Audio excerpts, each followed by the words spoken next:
A little bit more about how here at home are responding to the strike. We turn to conservative talk show host from Louisville, Kentucky, Leland Conway. Good to see you as always, my friend.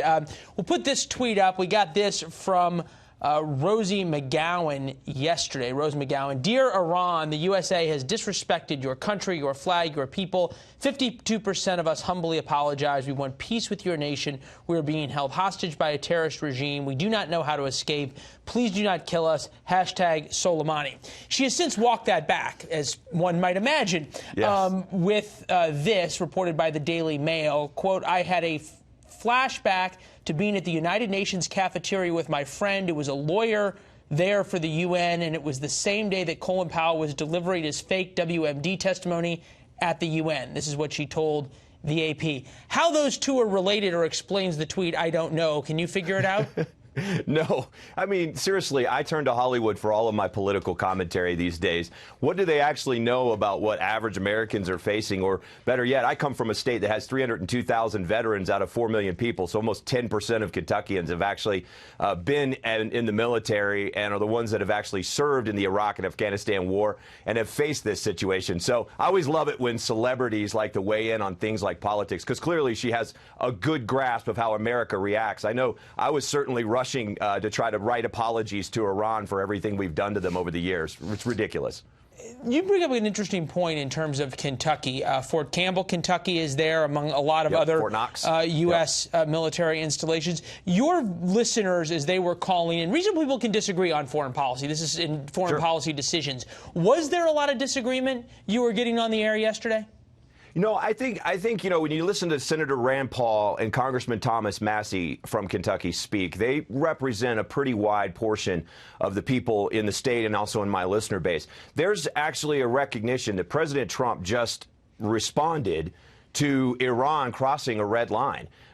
There's a recognition of that, and there's a sense of relief that we have a president now who's actually going to do what he says he's going to do. But there's also trepidation, and that is that because we do have so many veterans in our state, so many people in our state who have sacrificed, so many who have actually given the ultimate sacrifice, there's a question about what's the plan going forward. And you hear Senator Rand Paul talking about that and Congressman Massie. Right. And he brought up to me yesterday on my show, Congressman Massie did, our embassy in Iraq is $1 billion. Does that look like the kind of embassy that isn't going to be there very long in terms of just the size and scope and scale? Rand Paul saying essentially, he said diplomacy's dead because of this strike. So it's important. Now we look forward to 2020, and whoever is going to be a Democratic nominee taking on President Trump will probably be talking about just this issue in terms of foreign policy and whether or not President Trump kept his promises or not. Here was our Peter Doocy questioning Joe Biden yesterday on the trail about whether he would have given the same order. Take a listen.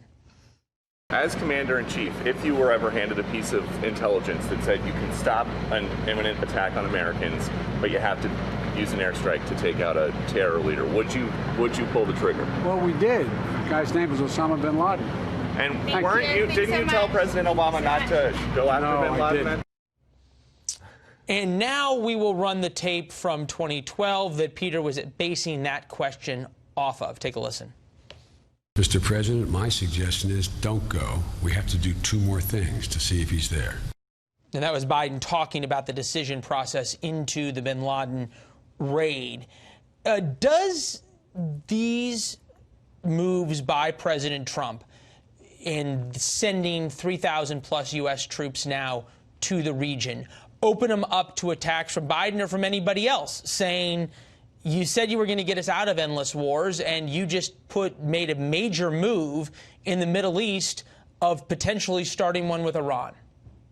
I think what's interesting is looking at what the Democrats have done in response to this. And Biden may be in a little bit different situation, having been vice president of the United States when President Obama made particular types of strikes. But when I hear the Democrats jumping up and down and saying, you know, we want proof, or we want authority and all of this, the Democrats, in a sense, have been a big part. Congress itself, both Republicans and Democrats, have given the president the authority to do stuff that they now can stand back and sort of cheer from the gallery, or they can jeer from the gallery. They're kind of like those old men on the Muppets. What was it, Statler and Waldorf, who sat up there? There's no danger to them, you know what I mean? So it's interesting to see that back and forth with the Democrats now throwing pot shots at the president when he's essentially just backing up what he said. They crossed the red line, and he's following up on it. Count on Leland Conway to go from strikes on Iran to the Muppets in only 4 minutes. It's good to see you, my friend. Thank you for spending the time with us. Awesome. Thanks for your time. Good to see you.